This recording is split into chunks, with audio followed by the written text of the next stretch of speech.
Alright, so in this video, guys, I'm just going to show you how to measure the average value of a signal in LT Spice.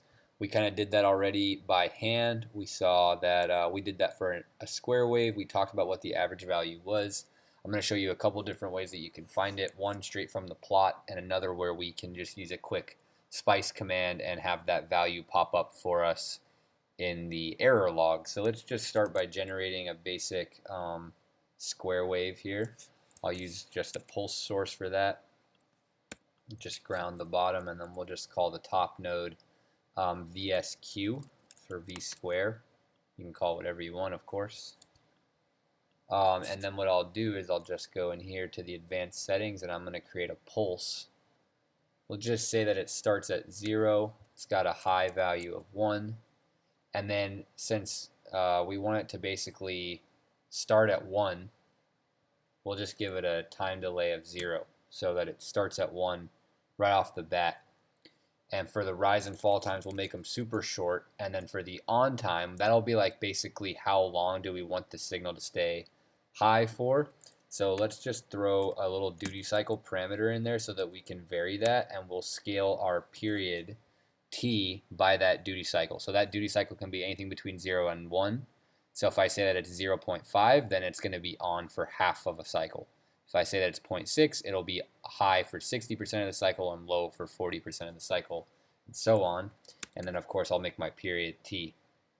Okay, so that'll be my pulse source, and then let's go ahead and give this some parameters. So first we need to parameterize the frequency. Let's just use a frequency like 1 kilohertz.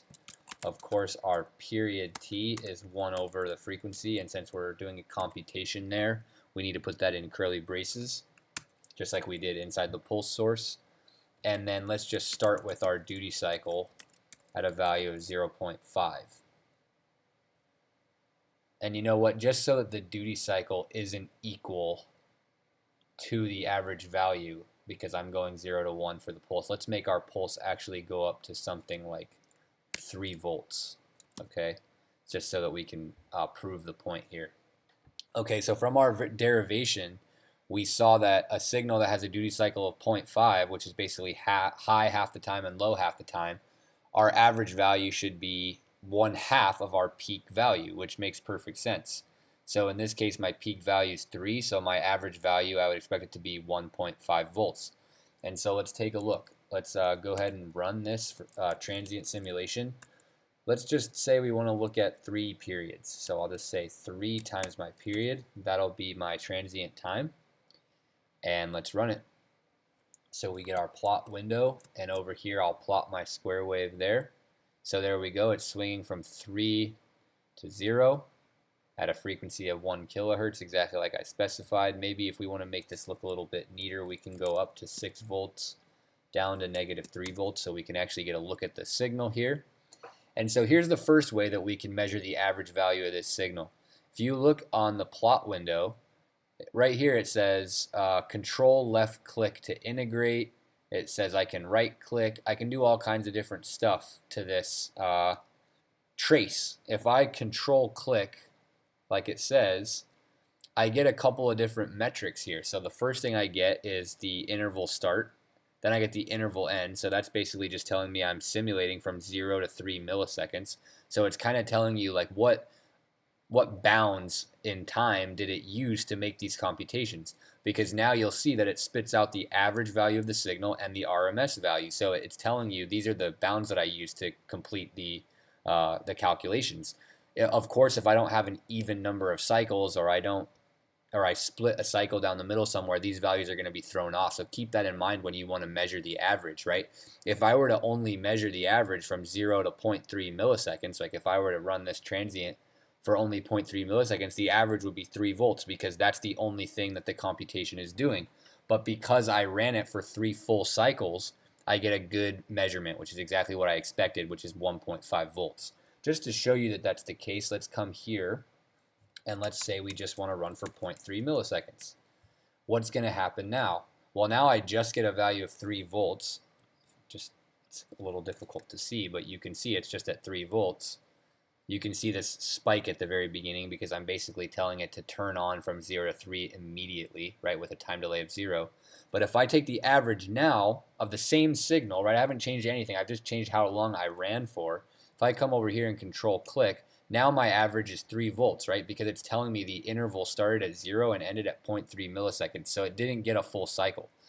As long as I make this one full cycle, which for the case of a 1 kilohertz signal is 1 millisecond, any multiple of 1 millisecond will be fine. So here's a full cycle. Again, can't really see that well, so let's space it out a little bit. And if I control click now, I get the correct average value of 1.5 volts. There's one other way to measure the average of a signal. We can come in here to our plot and we can hit S for a SPICE directive, and we can say dot measure, or MEAS. Then I name the measurement. So here I'm just going to call it V square underscore average. Then I tell it the type of measurement that I want. So for an average, I use a capital AVG, and it knows that I want to take the average. And the last thing I do is I tell it what do I want to take the average of. Okay, so measure, name of my measurement, the type of measurement, and then what do I want to take the average of. So in this case, it's going to be V of VSQ because I'm trying to take the average voltage of that node. And I hit OK, and I place that down on my schematic, and now when I run, nothing different happens. Of course, if I wanted to space this out again, I could. Of course, if I come up here and control click, I get the average of 1.5, but I can also go into my SPICE netlist, or my SPICE error log, sorry, Command L, and I get this measurement. V square average, the average of V of VSQ is 1.5, and it tells me that it took that measurement from 0 to 0.001, which is 1 millisecond. It's exactly what I expect to see. Okay, so that's kind of how we take the average value of signals. Of course, we can see that that'll change if I vary this. Let's say I change my duty cycle to something like, I don't know, let's say 0.8, 0.8. So now I'm high 80% of the time. Not me, I don't do drugs. My signal is high 80% of the time. And let's just run for 3 periods again so we can see what that looks like. There it is. So let me go to 4 and -1. So my signal is now high 80% of the time and low 20% of the time. We can kind of see that here. And so that I should expect that my average value would be a little bit higher, right? On average, this signal is at a high value more frequently than it's at a low value. So that scales the average up. My average should be 0.8 times 3 volts. What does that give me? That's 2.4 volts that I'm expecting to see. So let's see what this tells me that the average is. 2.4 volts exactly. And so now I can check my Control L or my Command L, and I see that the average value is 2.4 there as well. Okay, of course, if I scale the duty cycle down to a lower value, that will change the average as well. But now you know all about how to take the average values of signals in LT Spice.